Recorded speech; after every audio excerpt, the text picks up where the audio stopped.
তো hello friend, কেমন আছো তোমরা সবাই? আজ আমি তোমাদের সামনে একটা নতুন ভিডিও নিয়ে চলে এসেছি। তো আমরা যাচ্ছি নলহাটি। সেখানে নাকি নলহাটিশ্বরী মন্দির আছে। তো দেবী নলহাটিশ্বরীর মন্দির হলো 51 সতীপীঠের অন্যতম। বীরভূম জেলার এই অঞ্চলে সতীপীঠের কণ্ঠনালী বা গলার নলি পড়েছেন। সেই থেকেই এই জায়গাটিরও নামকরণ হয়েছে নলহাটি নামে। তো আজকের দিনটা আমি আর আমার বউ বেরিয়ে পড়েছিলাম সেখানে আজ পুজো দেওয়ার জন্য। তো সেখানে যাওয়ার জন্য আমরা আজ অটো করেছিলাম, সেটি হচ্ছে লোটাস প্রেস মোড় থেকে। তো তোমরা ওখানে বাস, অটো, টোটো সব কিছুই পেয়ে যাবে। তো আমরা অটো করে গিয়েছিলাম। দিনটি বেশ রবিবার ছিল, অটোটাও ফাঁকা ছিল। তো আমরা অটোটাই ধরে বেশ যাচ্ছিলাম। তো আমি আজকের দিনটা পুরো তোমাদের সাথে শেয়ার করব। সেখানে সব কিছু আমি আজ তোমাদের দেখাবো, সেখানে কি কি আছে, সেই মন্দিরটি আজ তোমাদের দেখাবো। তো পুরো ভিডিওটি তোমরা দেখো আজকে। তো চলো।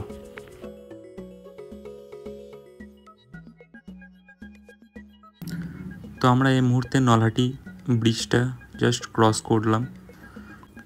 তো নদীতেও প্রচণ্ড জল ছিল। তো যাই হোক, মা ত্রিনয়নী ও তার স্বর্ণের জীব মন্দিরে দেবীর কণ্ঠনালী আজও রয়েছে। প্রত্যহ দেবীর স্নানের পর মঙ্গল আরতি পূর্বে উক্ত দেবী অঙ্গ ভক্তদের প্রদর্শিত করা হয়। তবে শাস্ত্রে দেবীকে কালিকা বা শেফালিকা যাই বলা হোক না কেন, স্থানীয়রা দেবীকে নলহাটিশ্বরী বলে থাকেন।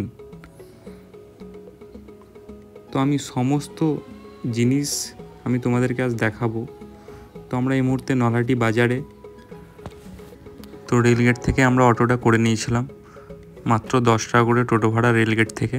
তো তোমরা খুব সহজেই টোটো ওখানে পেয়ে যাবে নলহাটিশ্বরী মন্দির যাওয়ার জন্য। তো চলো বন্ধুরা, শেষ অবধি ভিডিওটা দেখো।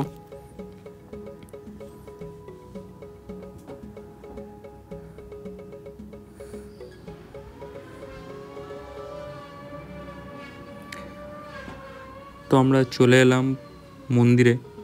তো মন্দিরের সামনে এই দাদুর দোকান। তোমরা সেখানে পুজোর ডালা, প্রসাদ, ফুল, মালা সব কিছুই পেয়ে যাবে। ঠিক মন্দিরের সামনেই দাদুর দোকান। তারপর আমরা চলে যাই ঠিক মন্দিরের ভেতরে। এই যে এটা মন্দির।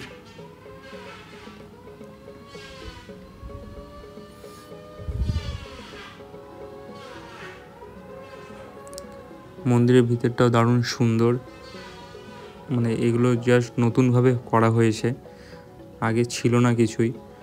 তো মন্দিরের ভিতরটা দারুণ একদম সাজানো হয়েছে নতুন করে।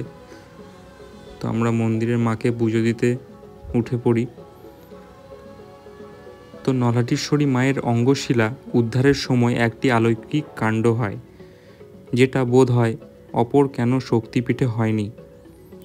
যিনি সতীর দেহ তার সুদর্শন চক্র দ্বারা খণ্ড খণ্ড করেছিলেন, সেই অনাদির আদি গোবিন্দের চরণ চিহ্নিত একটি শিলা পাওয়া যায়। ভগবান নারায়ণের সেই চরণ চিহ্নিত শিলা পূজিত হন এখানে দেবীর সাথে। তো এই যে মায়ের মন্দির, সেখানে আমরা আজকে পুজো দিলাম। সেখানে মায়ের মুখটি ছিল অপূর্ব। তো আজকের দিনটা আমার মানে দারুণভাবে কেটেছে মাকে পুজো দেওয়ার পর। তো আমরা পাশে একটি পাহাড় আছে যেখানে গণেশ ঠাকুর আছে, তো সেখানেও আমরা পুজো দিলাম।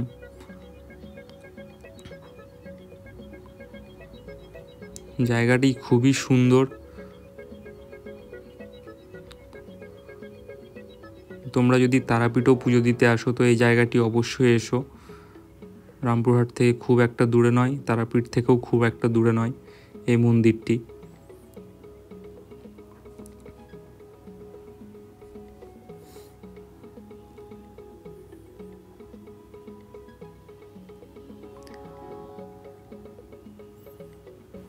এই যে এই পাথরগুলো যেটা দেখছেন আপনারা, এখানে সবাই মানে এটা শিব হিসেবে পুজো করেন সবাই। অনেক পুরনো পাথর ছিল। তো আমরাও সেখানে পুজো করে নিয়েছিলাম আজকের দিনটা।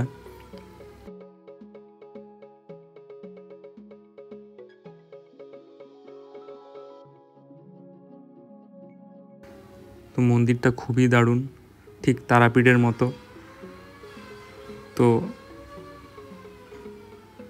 খুবই ভালো লাগলো আজকে আমাকে এখানে এসে।